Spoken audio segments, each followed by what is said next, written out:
Turns out being on lockdown has one global benefit: cleaner air. Before I show you that science, it's important to understand there's already a relationship between pollution and this pandemic. Basically, places with high pollution, including New York City, are also the places that are reporting the highest number of virus deaths. New research from Harvard shows that U.S. counties with just 1 microgram per cubic meter of higher pollution have a 15% higher COVID death rate.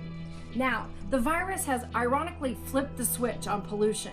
Us staying at home has lowered those harmful pollutants in the atmosphere, making us less susceptible to disease. It's incredible. NASA released air pollution from the first quarter of 2019 versus the first quarter of 2020.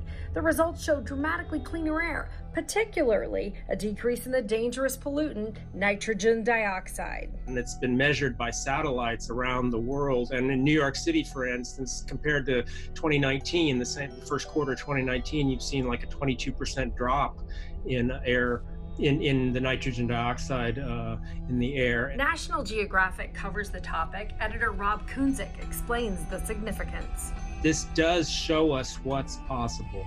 This does show us that things that we just took for granted, dirty air, that it doesn't have to be that way. And then I just hope it motivates us to start adopting some of the more sustainable solutions. Los Angeles was the only other major U.S. city to see more of a decrease. And in Delhi, India, the most polluted city in the world, the decrease was 70%.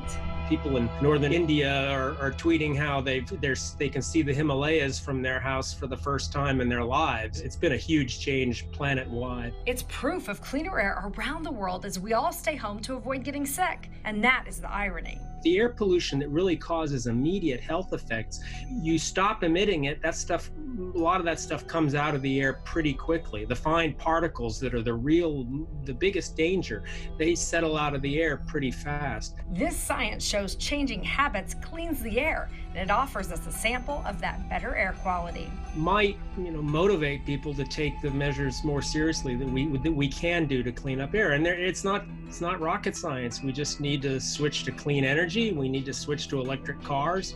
Those things will clean the air, reduce the burden of disease. At the same time, they'll help us with climate change, which is another long-term problem. Reporting from home, Amy Freeze, Channel 7 Eyewitness News.